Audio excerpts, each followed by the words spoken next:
Well, Sean, the reason that you are here with me today is I just dig the premise of, hey, we're eating snack foods. We're going to eat snack foods. So instead of, raising the banner and saying, stop eating at night and be healthy and all this stuff, you're saying, let's just meet you with something better. Because we talk about that so often. We are creatures of our appetites. And my belief is the only hope is to upgrade those appetites. And that's what you have done. It's just so first off, it's just, man, congratulations. That's brilliant. Well, thank you so much. It's funny because I think what a lot of people don't even come at it like that, Kevin. They start out asking, why would you make a sleep friendly ice cream? And they start with the product, and they're not starting with the problem, and not starting with the consumer. And I find that whenever we're able to just get somebody to start where you're starting, which in my opinion is the right starting point, it makes perfect sense. We're not trying to get anybody who's not already snacking at night to start snacking. We're not looking to take anybody who might snack 3 or 4 times a week and try to get them to snack 6 or 7 times a week. Mm-hmm. It's just that if you're going to snack at night, which most people do on a pretty regular basis, why not have something that is a better option that you can feel better about and that can work better for you in your lifestyle? And starting there, it makes my life so much easier, and I'm starting with a smile because you get it. Yeah. Yeah. Well, I do, because that's literally that's been a terminology over the past year as I have become more aware that even in this personal development, self-help, health and wellness industry, we're so often trying to pull people away from these appetites that we have. And I finally got to the point of going, we're not going to, we are creatures of our appetites. I spend my day figuring out ways to feed my appetites every minute of every day. I want that dopamine hit as well. But if I can get myself after lunch today to, instead of eating, a bag of chips or a bag of M&Ms, to have some dark chocolate covered almonds, I'm still feeding the appetite, but I've upgraded it. Yeah. And that's what you have done with this. So tell me how because I know this came from, first off, from a personal story of you. You were trying to deal with your own issues. So tell me about how you came into this. And I'm still dealing with some issues, by the way. Aren't we all? Exactly, as we all are. So yeah, for me, I really got the first genesis of the idea way back when, as far back as college. I just remember waking up in the morning after a night of drinking, Mm-hmm. right? And just sometimes I would wake up really early and wired. Other mornings I would sleep in until, it seemed like 11 o'clock or noon. And I started to notice these patterns of, depending on what I would drink and what I would eat, that I would have different experiences. Yeah. And, I think everybody knows what a hangover is, but nobody really thinks about the impact of the food that we put in our bodies. So that was kind of where the first idea ever came to me about it. But really, that was 30 years ago now. And, I didn't really think much of it. About 8 or 9 years after that, I started, in my late 20s, I was still eating the way I had eaten in college, and I was gaining weight. And, I think a lot of people in their late 20s and early 30s start to realize that you can't just keep doing things the way you were doing. Yeah. And so at that point, I started to eat better, and I started following a program called Body for Life. It was a book that was very popular. You're nodding. Bill Phillips. Yeah. If you went into a Barnes and Noble bookstore, I know some of the people listening here probably don't know what that is, but if you went into a Barnes and Noble back in 1997 and they had that big pyramid in front of the best-selling book, this book was there for what seemed like months on end. And it was a huge, huge movement. And it really runs contrary to what a lot of people are doing now. Now, intermittent fasting is a really big thing. But Bill Phillips wrote this book, and his premise was you need to keep feeding your metabolism. 3 square meals a day isn't enough. You should be eating 6 times a day, 5 or 6 times a day, smaller meals. And his premise was, and of course, well, maybe not, of course, he was selling a line of nutrition bars and shakes called Myoplex. Mhm. which I fell in love with. And so the premise was a very small breakfast, and then around 2.5 hours later, you'd have a Myoplex shake. A small, healthy, balanced lunch. A couple hours later, you'd have a Myoplex bar. A moderate dinner, and then a couple hours later, you'd have another Myoplex bar. So I started doing that, and what happened is when I eliminated a lot of the junk out of my life, I found that I was not falling asleep as easily at night, and I was a bachelor, so all I had in the house was energy bars. I didn't have healthy Right. stuff other than what was in these wrappers. So I would be up later, and so it was very common for me at night. If I had a dinner at 6:30, 7 o'clock, to eat two or even three of these huge Myoplex high protein bars. Maybe one at 9 o'clock, one at 11, and one at, if I was still awake, at 1 or 1:30 in the morning, because I wasn't able to sleep as well. Because hello, I'm eating these workout bars as part of the problem, Yeah. super high protein. So at that point, and this was in the late 90s, I started looking online. There was, I don't, Google, some people used Google, most people still used Yahoo. Yeah. So I was Yeah. on Yahoo and I was looking for, what should you eat at night? If you're going to snack at night, what's better for sleep? And there was definitely some information out there, but there was no products, right? And there were bars for golfers, there were bars for ballet dancers, there were bars, nutrition bars for all different kinds of things. There was a product called Belly Bar for pregnant women, Mhm. but there was nothing for nighttime. And I kind of filed it away. I didn't really do anything with it because I was an industry outsider. But the idea at that time came to me that this could be a product. And shortly, or right, or really around that time, low carb was getting big. Dr. Mhm. Atkins, the Atkins Oh diet. yeah. And so I was working in Manhattan. I had my own internet marketing company, and I actually reached out to Dr. Atkins, and I said, "Hey, I do the Atkins diet. It's really inconvenient when you're out and about, and even at home, you have to cook bacon like 5 times a day or steak, right? So I said, hey, it would be really cool if there were prepackaged products that people could grab that would allow them to, stay in this low carb thing." He never wrote back. I did have a meeting with a guy in the food business about launching a low carb line of snacks. It didn't go anywhere, and sure enough, 4 or 5 years later, 2002, 2003, low carb packaged foods is now a multi-billion Oh dollar yeah. category. And again, I felt, well, I'm an internet marketing guy. What do I know? So I put the idea on the back burner again. And around 2008, 2009, I got to the point I started to hear more about sleep issues becoming like an epidemic. Absolutely. Obviously, snacking was also on the rise. I think social media, contributes to that quite a bit. And at that point, I realized that this category to me seemed inevitable. This nighttime nutrition, this sleep friendly, like if you're going to snack at night, here's what that should be. So at that point, I divested of my company. I sold my share to my partners, and I decided that I was going to put my life into this because being such a nighttime snacker myself, I knew this was going to be $1 billion category, and I was either going to be the guy on the cover of the magazine or I was going to be his best customer. And I didn't want to. I, Everybody's had ideas, right, that they haven't acted on, and then you see it a week later, or, oh, hey, that guy stole my idea, and everybody laughs about it, and you just move on with your life. But this was an idea that was with me for 20 years, pretty much, and I don't know how I could have lived with myself sitting by and not just going for it. Awesome.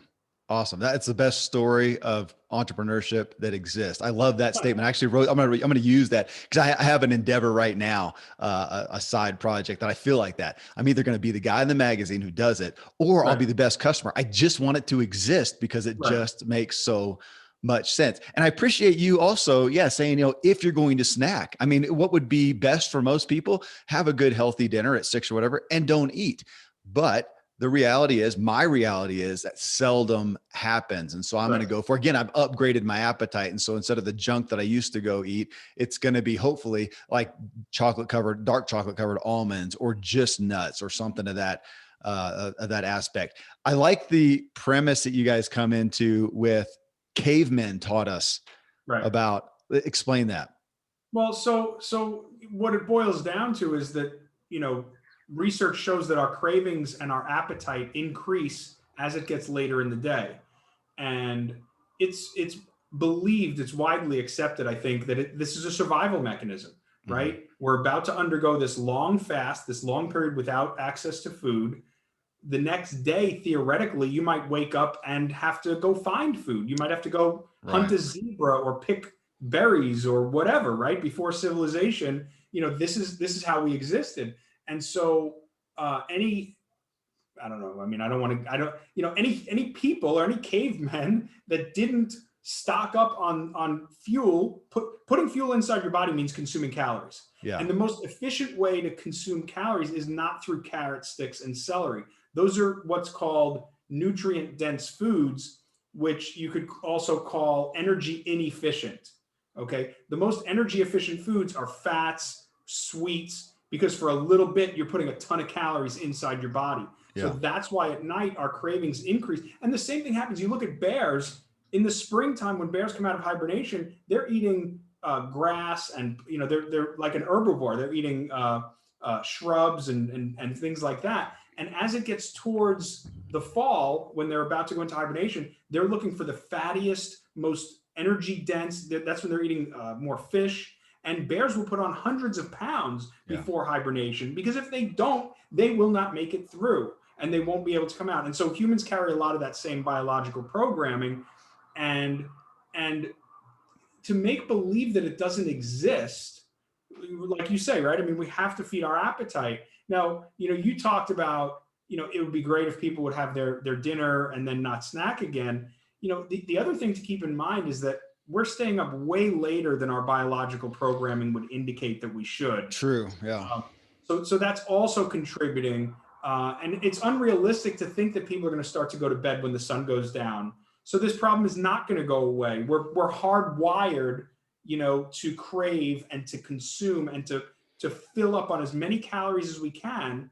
It's literally a survival mechanism, but now it's totally working against us because we have not evolved out of that just because we now have smartphones and TVs in every bedroom and stuff like that. Like that Yeah. has not happened.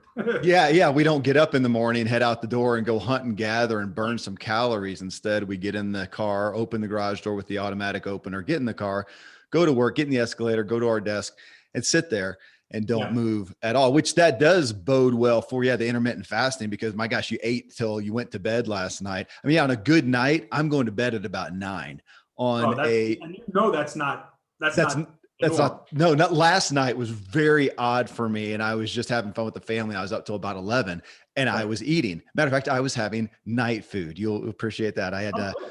mint chocolate and I finally tasted, because I just didn't even have an interest in trying it, but I finally tasted the pickle. That's Oh, good. impressive. Yeah. My Yeah. wife was duly impressed that somebody made pickle ice cream and it was actually good. And she ate, I think, half the thing. So yeah, super, super impressive. So yeah, with the, how did you come into picking ice cream specifically? Because obviously you could have gone after, chips, nuts, Yeah. whatever. Yeah, well, so we didn't start with ice cream. So I like I mentioned those Myoplex bars. I was always a Right. bar guy myself, and so when we launched with nutrition bars, and they were great, and I loved them, and they were a part of my life. Um, and consumers liked them too. The feedback was great, and consumers liked the idea of having a better, healthier nighttime snack. But what we found, and we spent, I think it was about 7 or 8 years. And I always wanted to get into ice cream. My thinking was always, Kevin, that when the bars get to a certain level, then we can add ice cream to the mix.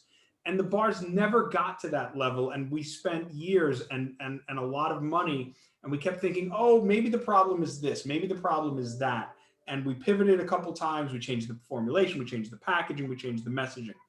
But what I think it came down to is that it was just too much of a heavy format change for people to Hmm. switch from, the people out there that are making the least healthy choices are eating cookies, chips, candy, and ice cream. Those are the top four. Ice cream is number two, but those are the top four things that people are eating.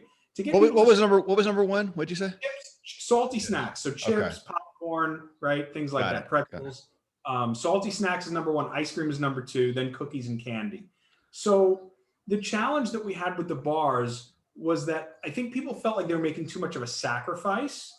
And so the feedback we would get very commonly was, I liked the way the bars tasted. They kept me away from the junk. I did feel satisfied, but I didn't have the most mind-blowing night of sleep like I was expecting and hoping for. And therefore, I'm giving you 2 thumbs down. I'm telling all my friends never to buy your product, and you should just go jump in the lake. Like Wow. they were expecting an unrealistic experience from a food product, and that was their whole motivation to try the bars. And so what we ultimately discovered is that getting somebody to switch from a pint of Ben and Jerry's to a Nightfood nutrition bar, there's a huge amount of friction. Getting them to switch from a pint of Ben and Jerry's to a pint of Nightfood, there's much less friction. They're in the format that they like. It's the taste, it's the texture, it's the experience. And so 2 things. One is people got a lot more excited about the ice cream. The other thing is that now the reviews are the inverse, right? So it's like, I love the ice cream. It tasted great. It kept me away from the junk.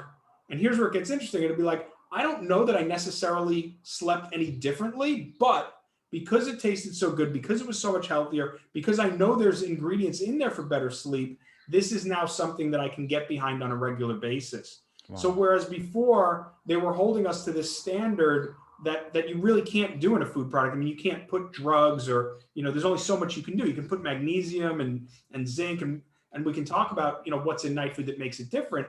But, it's not going to overcome like, a whole day of drinking coffee and not getting exercise and not getting sunlight. It's just a step in the right direction. And so, whereas people were demanding that if they were going to make the sacrifice to a bar, with the ice cream, it's a much more, I think, luxurious and indulgent type of experience. And so it's enough for people to know that they're doing the right thing and that they're consuming something that's better. And, some nights you're going to sleep a lot better. Some nights there's 10,000 things that impact how we sleep, and we can't overcome all of those. And by taking that burden off of the product and allowing people to have a little bit more fun in a category they like, we're seeing just tons more interest and a lot more traction. Man, again, Sean, that's why you're here. I so appreciate your perspective on, in essence, the behavioral psychology of our wellness pursuits. That's what I'm so interested in as we look at this, because it's one thing to say, hey, here's the perfect scenario. It's the other thing for us all to adhere to it. And I like you saying too much friction. How often do we have these initiatives, these goals that we want for ourselves, and we make a commitment to XYZ, whatever exercise regime, whatever diet regime, and there's just too much friction? That's a great word. And you have lessened that. Yeah, it's interesting from even a business standpoint for you to look at that and go, gosh, here's the sacrifice, and the satisfaction, the payoff wasn't big enough for it. And so we didn't achieve what we're going to do. But, again, looking just at the health and wellness industry, man, that's so interesting. It's got to have you looking at other categories at this point of going, how can we help people? Because they're trying to make these jumps and there's too much friction. Yeah. I mean, even there's times when we'll hear from people, I was talking to somebody, we were looking to hire somebody, and I was doing an interview this week, and, she said, well, I'm more of a chip person. She liked the idea of Nightfood, but she couldn't get as excited about it because she's not eating ice cream at night. So the people who get most excited about what we do are people where ice cream is in their rotation, right? Because they get it. Somebody that's not snacking at night or somebody that's eating chips, they're not going to get as excited. So it's understandable that, even if something better exists out there, if people perceive that the sacrifice, if somebody who likes chips, even though it's still ice cream or candy, right? They just can't bring themselves to make some of these sacrifices. And it's human nature. I'm the same way. I'm not, and it's just, we want people to be pragmatic about it. It's funny because, we built a great scientific advisory board. We've got some of the leading sleep experts really in the world on our team. But at first, I did reach out to a few people at the beginning, and they're like, hey, people shouldn't be snacking at night, dude. What are you doing? Right? Like you can't endorse this. You can't co-sign this behavior. And I said, look, if you want to start a company that's going to get everybody to stop snacking at night, go ahead. But this is my way to help people, Yeah. Yeah. No, I like that because sometimes we feel like we're trying to more and more just sell nothing. Don't, Yeah, don't eat, don't right. snack at night, don't breathe through your mouth, don't do, it's this whole list of don'ts. And then over here again, realizing that we are so appetite driven.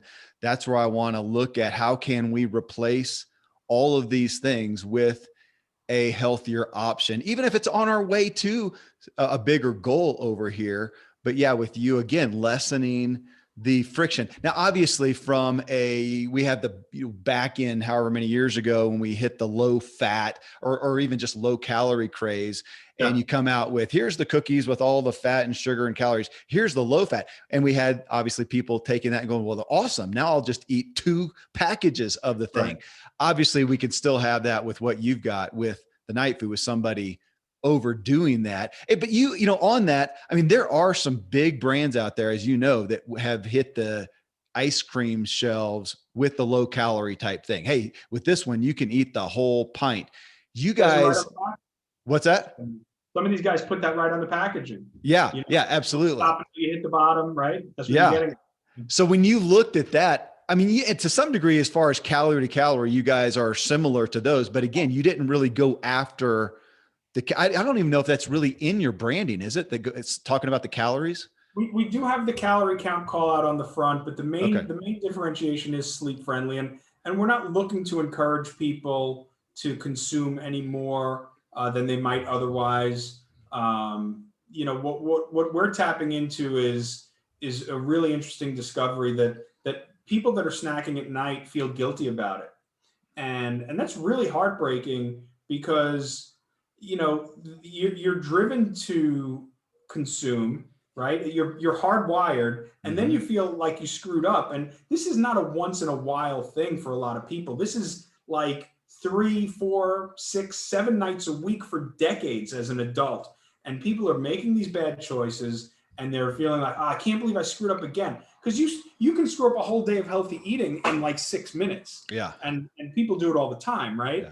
And then you feel like a little piece of you died, and then you say, well, tomorrow will be different. I'll be better tomorrow. And tomorrow you're not better, and you feel like a screw up. I know I did many nights, and I still do sometimes.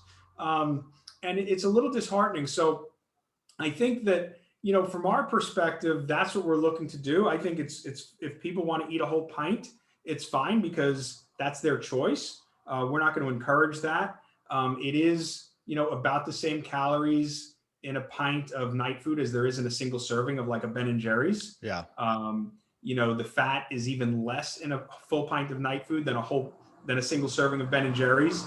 So it's okay if that's what they want to do, but we're not promoting on that. The guilt that comes with it is really acute, and it also lasts over time. And a study just came out like 3 or 4 weeks ago, and it said that people who snack at night, if they felt guilty about their choices, they were much less productive at work the next day than if they were okay with their choice. So in other words, if I ate a whole pint of Ben and Jerry's and I was like, I don't care, I'm just gonna eat the Ben and Jerry's, screw it, I'm good with it. And you ate like 2 Oreo cookies or even 2 spoonfuls of Ben and Jerry's and you felt guilty, then theoretically you would be less productive. So the guilt is actually more. Now, I don't know about the validity of the study, but I know that the guilt, and we've surveyed people, we ran a Harris poll, people feel guilty, and it's unfortunate because this is biologically driven behavior. And at night, it's a perfect storm. We didn't talk about it. We talked about the cavemen. So we talked about the cravings. We talked about the appetite, the satiety mechanism. If you have a hard-boiled egg at 8 a.m. compared to 8 p.m., it's going to fill you up more. Same thing if you have a Snickers bar. Whatever you eat in the morning, it's more satisfying. At night, you've got that working against you, and your willpower is at its low point throughout for the whole day. You get exhausted from trying to make good decisions all day. So it is kind of a perfect storm. And so what we're focusing on is the guilt and letting people know that they made the right choice. We're not trying to rally people up to eat a whole pint of ice cream if that's not their MO. Well, man, again, looking at guilt specifically, I am on board with you. I mean, my gosh, if we back up with a 10,000 or 100,000 foot view and look at America and say we have more access to the best information on health and wellness than ever. And every day we're on that hockey stick increase on every single chronic illness and disease Yeah. out there. So it's obviously, it's not an ingredient problem. It's not a knowledge problem. I think it is. It's a behavioral problem. We look at guilt with there. I think it's significant. And so when we're looking at these choices and we're looking at fat and calories and sugar, and you're looking at, no, how do we feel about those choices and how does that affect us? Yeah. How does that affect our sleep? Right. Even if we remove the caloric aspect and say, look, if we could just change your mindset, man, Sean, that's such bigger thinking. And yeah, it's well, so I'll ask, what other categories, or I was going to say categories of food, but we could look at this overall in health and wellness on every category of addressing it possible. How are we addressing how we feel? So yeah, what are you looking at other categories right now? Yeah. So from our focus, I mean, it's all about nighttime nutrition. Mm-hmm. And we are looking at other categories. It is something. So platforming, that's what it's called. Like, I think Kind Bar just introduced an ice cream. Oh, So I say Kind Bar, but Kind, right? yeah, Not yeah, Kind yeah, Bar. yeah, yeah. There's a lot of brands out there that platform. Kind Bar is not one of them. The platform too early. It's very difficult and expensive to start spreading out those resources until you're really well established. But something really interesting is going on in that we're talking to, and in a retail test with a national hotel chain, not a chain, but a brand, Right. right? So underneath that, they've got 10, 15, 20 different banners, and so they're testing Nightfood ice cream in their locations It's for sale. brilliant. I love the concept. Yeah. Yeah, we were pushing really hard pre-COVID. We were pushing really hard on the hotel industry, and we were super close to getting some big things done. And then COVID hit, and Right. of all the industries, that's one that really, shut every, just kind of tightened everything up and didn't want to really talk about anything new. So that's a scenario, if we were to get into the hotels, which I think we will, and that's a scenario. So launching multiple formats in retail is really challenging and expensive. You've got slotting fees, you've got multiple category managers that you need to sell to, and then you need to drive the consumer to these different locations, and it just spreads you too thin. So if we were to do new formats, and we're looking at everything. I mean, I know you asked. So cookies, chips, candy, cereal, all the things that people like to eat at night. I love a bowl of cereal at night. All the things that people like to eat.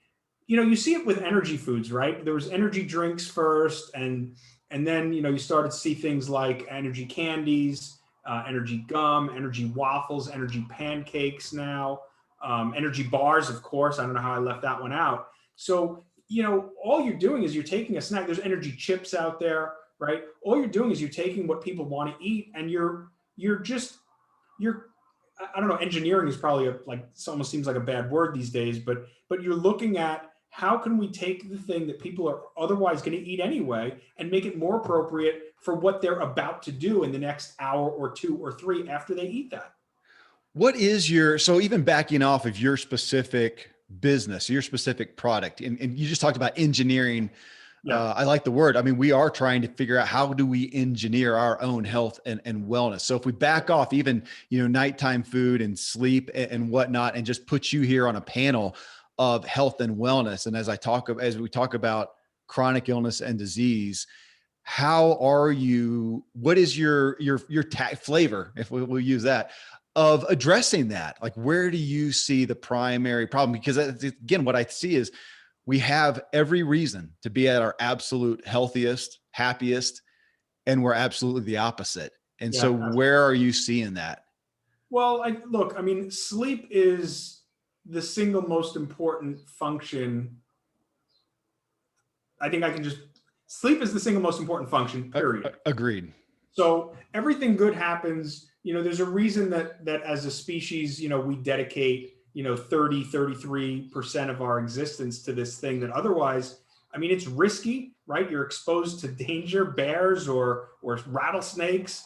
And yet we spend, 8 hours a day, just doing this thing. And it's really a very important process. So if we can help people sleep better, and that happens by first, there's addition by addition and there's addition by subtraction.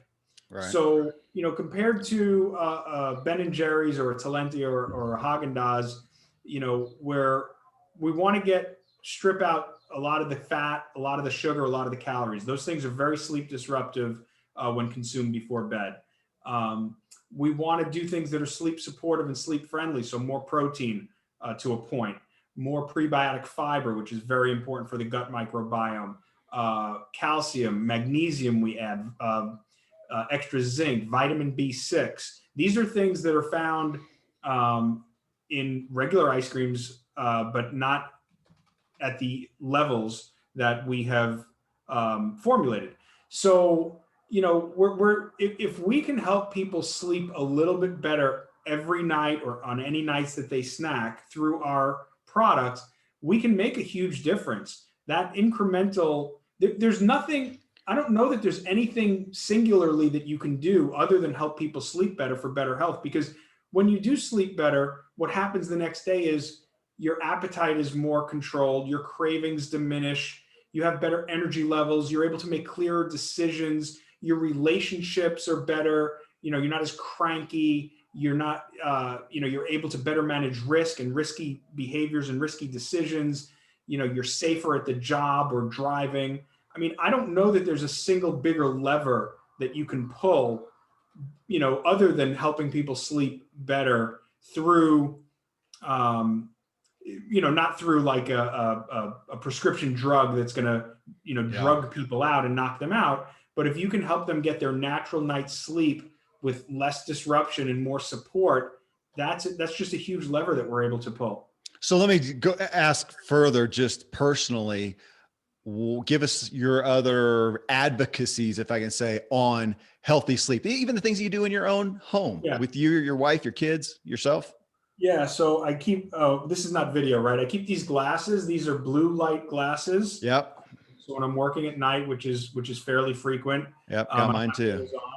I've got dimmers in my office where I work so that I can diminish the amount of light that I take in at night as it gets closer to bed.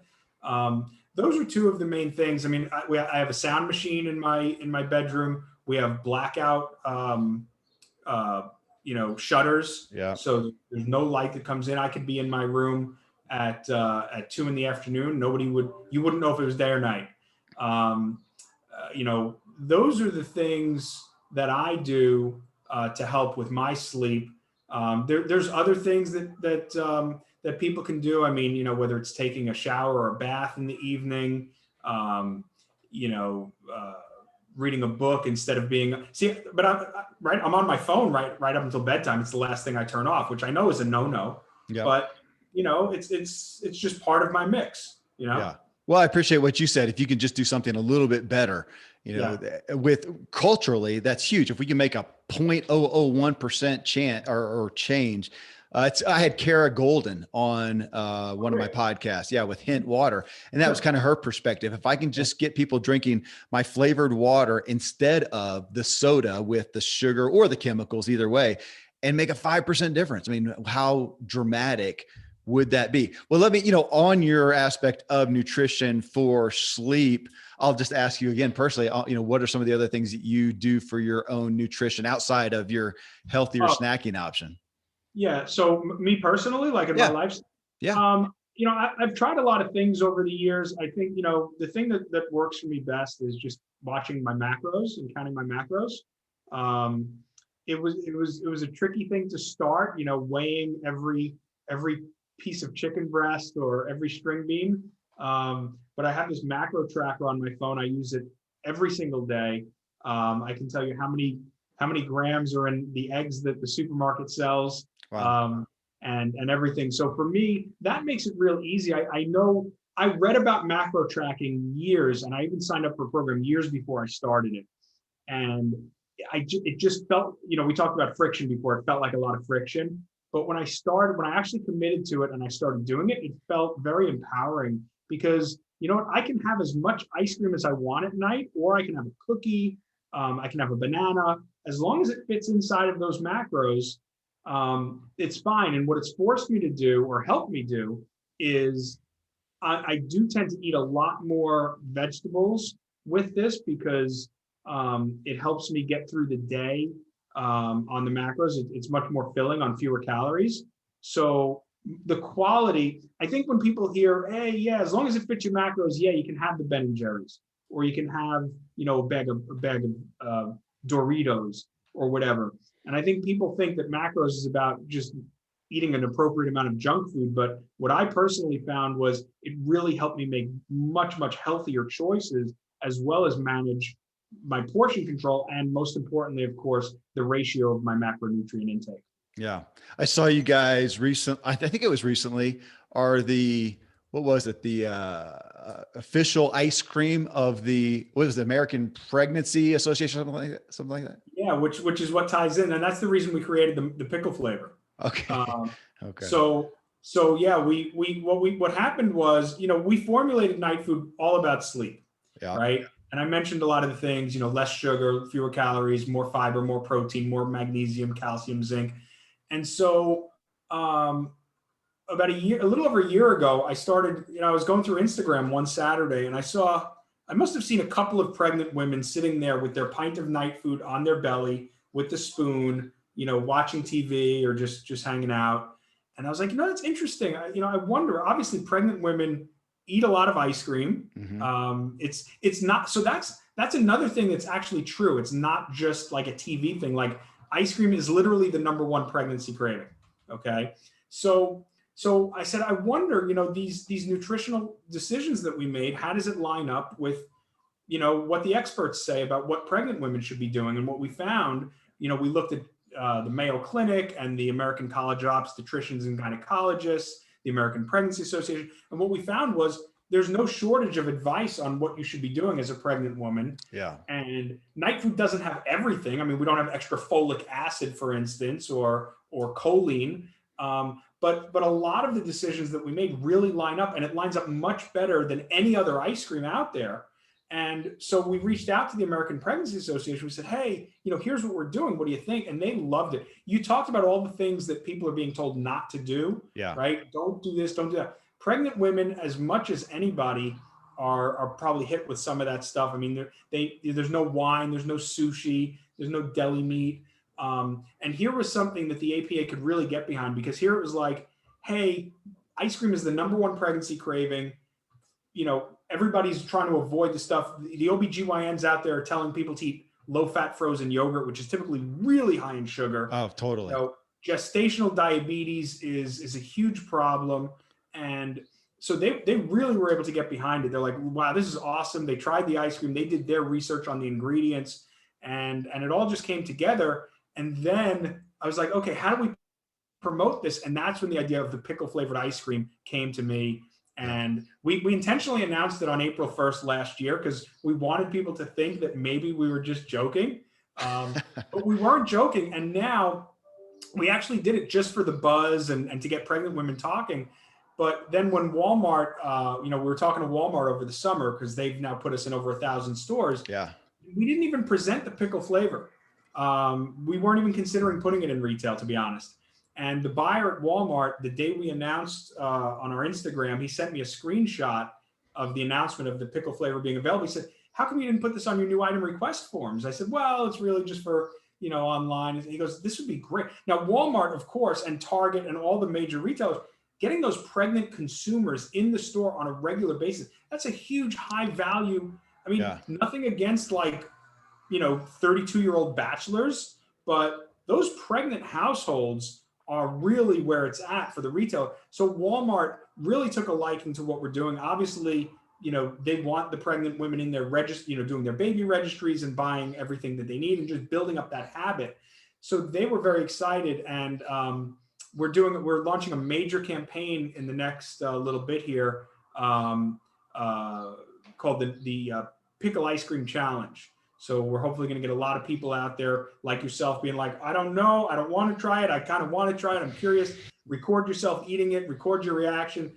Maybe you hated it, maybe you loved it. It's all good because we got a lot of great flavors that we know everybody likes. So if the pickle ice cream gets them talking, if it gets them walking into that Walmart because they want to try it, that's great.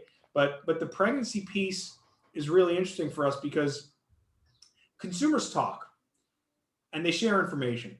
But within that pregnancy community, maybe more than any, there seems to be this sisterhood that goes on. And I'm by far an outsider, of course, and I respect that. But what we've observed, and there's research about this, when the pregnant women are out there, they're looking and they're absorbing information. And then there's other women out there that are in the community that, maybe they just gave birth or maybe they're 8 or 9 months in and they're sharing information. There's just a tremendous amount of information seeking and information sharing. And it's a stage of life where people are hyper motivated to optimize their nutrition, right? I mean, what's more important than doing what's best for the baby? Yeah. At the same time that these cravings for this unhealthy stuff is even higher than it is at night. Yeah. So you talk about that conflict and that guilt that could come with making the wrong decisions, and the ability to actually help and support that is just massive for us. And then it's one thing to be named the official ice cream of the American Pregnancy Association. It's quite another thing to actually become the official ice cream of pregnant women across the country. And that's what we're on the cusp of doing. And once we get there, there's 10,000 new women entering pregnancy every day, more than 10,000. And they're seeking information. And it's a great entry point for us to get into those households. Yeah. Obviously, after mom and baby come back from the hospital, they're still going to be eating ice cream. Nightfood can be a staple in those households for forever. But that is, for us, we think that is a huge thing. And it's taking a long time to build up to that tipping point. But I think we will get there. And when we get there, it's going to be an amazing, amazing thing for our brand. Yeah, I'm just thinking you just stick the prenatal vitamin in there and just they're set. Yeah. Yeah. And we are looking at ingredients that are specifically beneficial for everybody, but specifically recommended for pregnancy. Yeah. And as long as it's not at conflict, like we don't want to be a pregnancy ice cream alone at the expense of you and me and, teenagers or older people, or, only 1% of the population is pregnant at any point in time. So it's very important for us to, okay, how can we optimize this for everybody? So what ingredients that are good for pregnancy are also good for anybody, healthy for anybody, and good for sleep. So that's one of the prisms that we've been looking at ingredients through as we always evolve our formulations and recipes. Yeah, I want like the endurance athlete category of that, because we like our ice cream as well, man. I've way too much Ben and Jerry's through my cycling career. If you sleep a little bit better, it takes care of that part of it, Totally. Wait, what is the most popular flavor for you guys? The most popular flavor, I don't know if I should say that it's not my favorite, and it's not even in my top 3, but the most popular flavor is Cookies and Dreams by far. Cookies and Dreams. Well, I shouldn't say by far. Mint chip is a close second, actually. But that's what I had last night. Yeah, that's my favorite. I love the mint chip. I love the midnight chocolate and the cherry eclipse. Those are my personal 3 favorites. But the Cookies and Dreams, I think it's got a great name. I think cookies and cream is always a very popular flavor. So that is our number 1 seller. So you mentioned Walmart has it in 1,000 stores. So obviously this is, this show is heard all across the country. Where are the primary places people can find it? Well, so Walmart is in 1,000 stores. We're in a Kroger division called Harris Teeter, which is in the Carolinas and through the Mid-Atlantic. It's a couple of 260 stores. We're in a couple of Albertsons divisions in New England, which is Shaw's, and in Chicago, which is Jewel Osco. We're in Central Market in Texas, which is in the 5 biggest cities in Texas. Rouse is down in the Gulf Coast, Lowe's Foods in the Carolinas, and a couple of more places. So geographically, Walmart has us in a lot of California stores, a lot of Texas, a lot of Florida, the Pacific Northwest, in and around Chicago, in and around the Carolinas. So those are geographically the big areas where we have the most distribution right now. Okay. Well, I'm voting for something in Colorado. So Yeah, we would love it. I was hoping, Colorado. We get a lot of inquiries from Colorado. We get a lot of inquiries, of course, from the New York area. I think those are the two markets that we don't have any distribution in, where we've got the most latent, built up yeah. demand, and we've got a lot of investors out there, and they're out there, turning these forms. We're a publicly traded company, Yeah. and so the investors are turning in their paper forms to the stores, whether it's Lucky's or King Supers, Yeah. or in the Northeast at Stop and Shop, and it's only a matter of time. We've got probably 7 or 8 thousand shareholders out there, and more every day. With the Walmart distribution, we're seeing a lot more people that are trying the ice cream, learning about us, and then coming in and investing. So we're hopeful that between the hotel initiative and some of the other stuff, that all the major markets hopefully will be covered by this time next year. Yeah. Well, I'll be waiting for it. Thank goodness for dry ice and the case that you guys sent me. I enjoyed it significantly. Well, man, Sean, thank you again. I just appreciate the perspective on how can we meet people where they are Yeah, with a health and wellness and a better option. So thanks for what you're doing. Thanks for taking the time to be on here. And I'm a fan. my pleasure, Kevin. It was a lot of fun, and I enjoyed it. I can't wait to let everybody know that they can tune in and check it out. Absolutely.